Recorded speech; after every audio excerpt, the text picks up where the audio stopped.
We're going to start with the other side of our family and people that we support. And you know who that is? Triggz meets Sweetness, lad. I love you, Triggz. Bloodline. They are, if not, the biggest gang at the moment in the New South Wales prison system. 100%. To be part of Bloodline, I'm not going to talk on Bloodline much because they are doing their own stuff and Triggz does his own stuff. But he's got a format where if you need to be part of his family, you got to take a walk. And a walk is you need to be sent into wherever your dramas are and take that walk. If it means getting abstayed, added bay, brevilled, or whatever, and you come out the other side of it, which 9 times out of 10 you will, you become part of the family. So that Bloodline obviously is the biggest. Tyler, Nestler, and Triggz on top. Oh, hey, no way. Shay. So then you become part of the family. But once you're part of that family, you're part of that family. Like like Bloodline is one of the gangs that have taken a prison gang to the outside. It was formed obviously outside, become massive in prison, and then removed itself from prison and now become an outside gang that has affiliations to prison. It's no longer just a prison gang where before, like it was a prison gang. It was a family gang outside with people that grew up together. They went to prison. They recruited. They found soldiers. They've removed themselves from prison, but affiliate with prison. Now that's a family outside. Bloodline, if you need to know about them, you know where to find it. Triggz finds Sweetness. He's one of the real ones. Go and support him. Follow him. Robin210 sends his love always. I'm very close with Triggz, always have been. I'm closer with Henza. If you haven't heard the story, his mum used to visit me in prison when we were at Kempsey together. She used to take me out on a visit. I went to Waitangi Day with him. He invited me to all their cultural events. Like, we're pretty close. We're close. So, yeah, Bloodline's obviously a powerful gang. OC, obviously, they're against Bloodline. Are they big? They're big. Are they strong? As strong as they can be, I suppose. I've got outcast mates, obviously. No honourable mentions for any of them because I don't know if they want their names dropped, but Outcast is another Islander gang that recruited other people other than Islanders. It's just like W2K. W2K is a protection gang that I don't know too much about, but I know a little bit to talk on. Nathan Patterson went to jail, went to the boneyard, and took the leading role by stamping the leader. He's seen that the W2K was being run wrong and pulled the leader up, said his piece, and then said, now I'm taking it, and turned it into a white supremacy gang. He ended up having dramas with that gang, and W2K and 3 other members that were high-ranking members of W2K had a fraction. They split. They started another prison gang. They stabbed Nathan at Goulburn 9 or 10 times while he was on the phone. And I forget the name. There was some white supremacy gang anyway. But W2K was directly made to attack any other race that wasn't Aryanhood, wasn't white, blue eyes, blonde hair, white skin. Anybody that wasn't of that culture or colour was getting got. I remember they used to yell out to us from Bathurst and call it the white man's main because there was no other culture other than them in there. Now, W2K doesn't stand for that. Like, there's Aboriginals, Islanders, Asians, every race is now part of that gang in the boneyard. There's it's no longer a W2 willing to kill them, white power, white pride gang. It's now a mixed race, but still has the contents of W2K, which is, it's a spin out. Like, how can you be wanting to kill blackfellas when you're taking blackfellas into your gang? How can you want to be killing Asians when you're taking Asians into your gang? So that's for them to figure out, but that's W2K and they're in the boneyard, so they don't really deal with us. But I'm sure for anyone in the barnyard, you would have come across them and they might have been a headache. But they're all soldiers that couldn't be tough in the main. that had to go there, create a group together, and be tough to the people that sent them there. So if that's tough, I don't know. Then you got BIA, which is Brothers in Arms. Then you got Black Brotherhood. Then you got BLB. Then you got Back to Back Brothers. This is where a lot of the brothers have back when I first started going to jail and the jails were open. There was no such thing as a brotherhood gang. It was just you're black and that was your gang. If you were a brother, that was it. You ran with the brothers.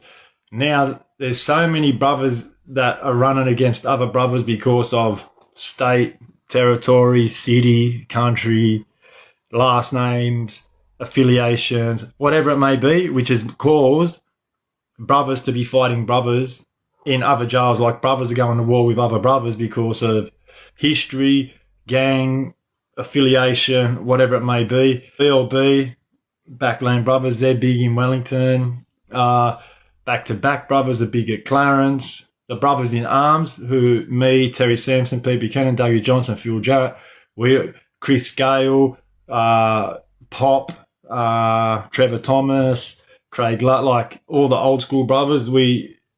Chrissy Gale was the first one to come up with the name. He had two hands with broken cuffs. If you've ever seen that picture anywhere in prison, that was the Brothers in Arms. So it's a picture of two hands with a set of cuffs on with the chains broken. That was the only brothers gang in prison for many, many years until the jails got segregated. Once the jails got segregated, for some reason, the brothers lost their grip on their most powerfulest trait, and that was sticking together. Because when the jails were open, if you fought one, you fought them all. If you fought two, you fought 100. You know what I mean? It didn't matter where you went. If you had a fight with a brother, by the time you arrived at your next jail, your name was there, and so was the A blade that was going to get you, or the ice bottle that was going to get you, or whatever, 10 other brothers that was going to get you. We're already ready. Now, the days of them are gone. Like, I've seen brothers get almost jade because, you know, like, they're fighting with other brothers and they don't want to back them. That's unusual to me, you know. So there's numerous brothers that are affiliated with the gang, which is no longer just being a brother. That was their whole structure of coming to prison and being strong. Was you're black, doesn't matter where you're from, if it's top end of New South Wales or the bottom of the South Coast, if you are Aboriginal, you ran with the strongest gang in jail, because we in jail are a majority. Outside we're a minority, and in jail we stuck together. Now it doesn't occur anymore. That does not occur anymore.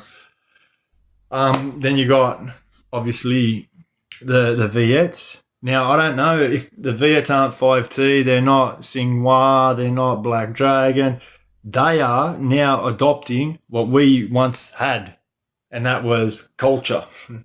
That was, if you're Viet, if you're Cambodian and you're like our people, we're going to look after you. That's one thing the Viets are good at, and that's why they're always one of the most dangerous races to have dramas with. Because, one, they will back up an unknown Asian at a drop of a hat. It doesn't matter. If he's an Asian and he doesn't know anybody and he's in drama, they will back him up at the drop of a hat. Two, they have no self-preservation for life. Life to them, there is no self-preservation for their life or yours. They're quick to be stabbed, they're quick to stab, and they're 5 foot, 35 kilos, and they don't care. Their heart is massive, so they're one of the worst people to have dramas with. The Lebanese obviously in prison. This is hard because most of these people are affiliated with bikie gangs. So there's not really, like, see, before there'll be MBM. If anyone didn't know what MBM was, it was called the Muslim Brotherhood Movement. We know who ran that. Like, we understand who ran that. MBM, the Muslim Brotherhood Movement. Now, they were big outside. This bloke, he had done 100 years jail. He started it, had a machine gun crossed over with the cedar tree at the back. But they don't have any one single gang in prison because they're all affiliated to bikies. Bikies in jail? Yes, they are. Are they a massive gang in jail? No, they're not. They're not a massive gang in jail. Why aren't they a massive gang in jail? Because they get housed at certain prisons and don't get to mix. So, like, there might be 13 of them and that's it. Do you know what I mean? Like, that's it. But a lot of the New South Wales prison system these days have the syndicate with the roads, lad. No way. With the 30, 40 roses, relax.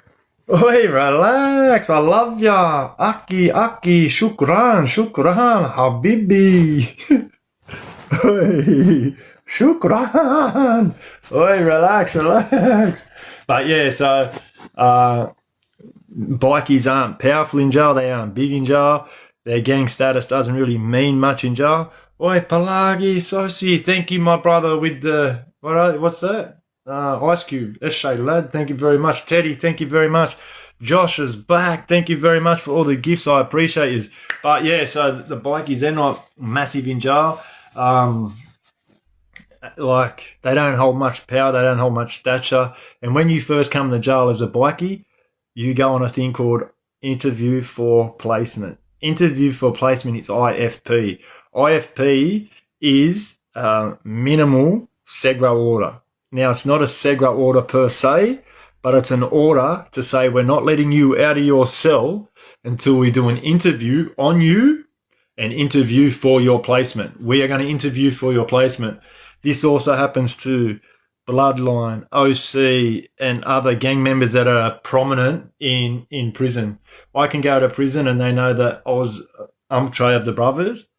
I don't go to IFP because I was never involved. I was involved with BIA, obviously, but I wasn't involved in any other gang activity as massive as Bloodline, OC, and a bikie club. They're the three people that always get IFPs. Interview for placement, because they've got so many numbers throughout the system. They actually have to check where they can be held, where I have to be checked through a management team, either be SORC, Classo, Intel, or whoever it may be, because people have dropped my name and put NAs on me so they don't have to attend a jail I'm at. And NAs, if you don't know what NAs are, they're a form of telling, straight fact. They're a form of telling, unless, and this is the only way it's not telling, and it will always say on your NA list, system generated. Now, system generated means a governor, a screw, an intel officer, or someone has made a recommendation that you don't associate with this person. A system-generated NA means you've either had a fight, a war, and it's ongoing and it won't stop until someone kind of dies. So they will put a system-generated NA on you where you will never be housed with that inmate again, and it lets you know he didn't put it on you, you didn't put it on him. The system has identified you two people as somebody that cannot mix, and that stays like that. The other form of NA is where someone will approach an officer and say that they have fears for their concerns and safety if they're held in a certain prison. That's an NA. So IFP is an assessment and an interview. Super fan anyways has joined. That's my cousin's wife. Everyone say hello. Oh, you can't. There's no comments on. Anyways, the chat says hello anyways. Get it? Anyways, the chat says hello anyways. Oh, that was cool. Oi, Teddy. So while you go on IFP, they will do a background check on your status of that club you claim to be with. They'll do a check on where your club is. They'll do it, or your gang is. They'll do a check on if you have internal fractions with your gang, like to see if it's even safe to send you back to your people.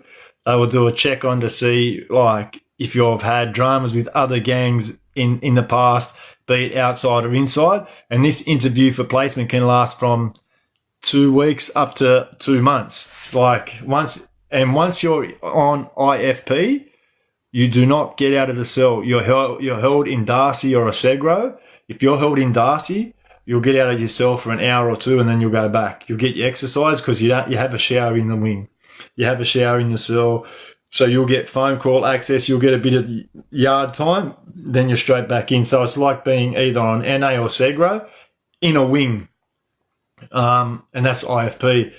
IFP is only for like pretty much gang status. Bikies, Bloodline, OC, other people that are high profile, like what was that bloke's name that used to do the game show? And he come to jail. Oh fuck, I forget his name now, but he was on IFP. What's his name?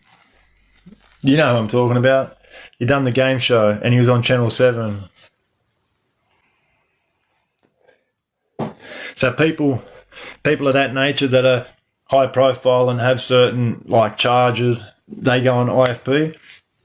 But other than that, like you'll come to jail, and once you come to jail, you'll do a questionnaire, and now on that questionnaire it asks, are you part of an affiliation or are you part of an OMCG? Like, so 9 times out of 10 they already know. Like, a lot of people say no, because the last thing you want Intel to know is who you're affiliated with.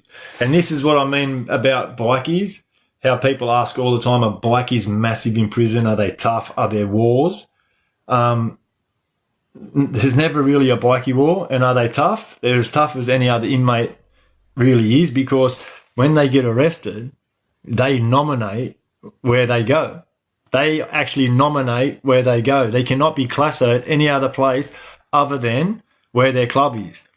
Where me, I can be an Aboriginal, I can go to Lithgow, I can go to Bathurst, I can go to Clarence, I can go to all these other certain prisons, because there's nothing really stopping me other than NAs that have been placed on me by the jail or other inmates.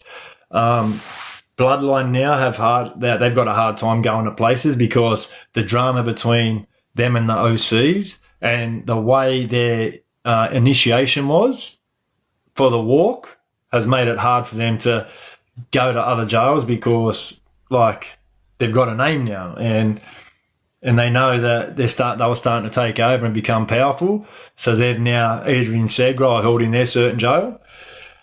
But other than that, like the Viets, the Lebanese, the Aboriginals, we can go to any other prison, be part of the gang, but still go to any other prison, which is crazy, which is actually crazy. W2K, they're in the boneyard. We don't associate with them. They're throughout the whole protection. There's no one jail for them. They can go Journey or Long Bay or Goulburn, wherever their protection jails are. They can go there. There's another white supremacy group that's in the boneyard. I think they're the only ones that they actually can't be with. So, but other than that, like, they're free to go anywhere else. So, the process for a gang affiliation or a gang member returning back to prison is you go to IFP and you go through the status of the IFP interview, and after that, you'll be released to where your people are. But gangs in jail these days have no real bearing on politics anymore. It's more racial. Like, most of the fights, most of the dramas, most of everything that comes through prison. TLC crew, Tiger Lion crew. Triggz on top, thank you very much for becoming number 135 fan club. TLC crew were massive. Eye for an eye. But see, they're not, hey, lad, Esh, or hey, Shaz, what's doing? Flagging is lagging, yeah. Doing, bro, what's doing, Big Pimpin', how are you? Yeah, but see, TLC, they've, ever since like Dave DeFour, Moses, Guy, or Mango, and all these boys got out, like, Andrew O'Keefe, that's who it was, Andrew O'Keefe, yeah, BFL, Brothers for Life, yeah, but even they've now, like, they've thinned out, bro, you know what I mean? They've all thinned out.